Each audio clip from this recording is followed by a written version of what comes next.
There is a language filter.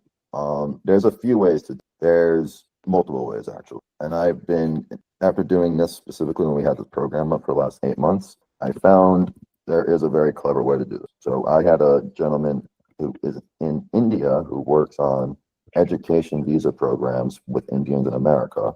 Was like, how can I find all the Indians? And there is a language section, but that's not entirely helpful because if you were born in America and your parents were from India, you're not going to have Hindi as your main language, but family is still connected to the country. So I found that the user actually was doing, and it was working well, was the last name.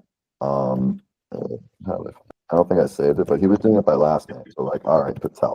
Like, it definitely is, direct targeting and profiling, but, statistically, you're going to have people who are from India with the last name Patel. So that's what he was doing, just to think outside the box. So Spanish is a little different because you might have 6th generation Spanish, but that's when I would go off and you have the ethnicity or the language code. So E1, that's Spanish. Yeah, there's 10 million. No, E1's English. Does anyone know what Spanish is? I don't remember.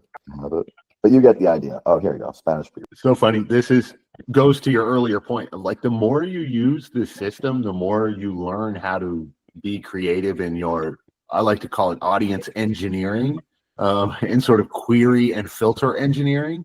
And I mean, it's so much to the point of what Brian said at the beginning of like, the more time you spend in here, the more all of this stuff, you come up with ideas. Oh, what if I try it this way? And that, like, we do this all the time. It's super fun.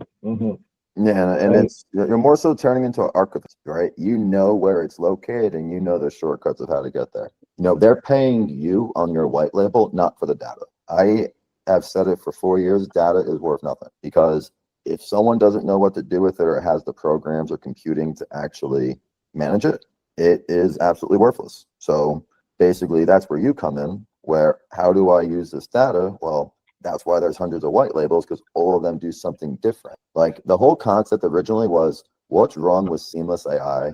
What's wrong with Apollo? All these companies. This is what I say all the time to people when they want to know what we do as a platform. Listen,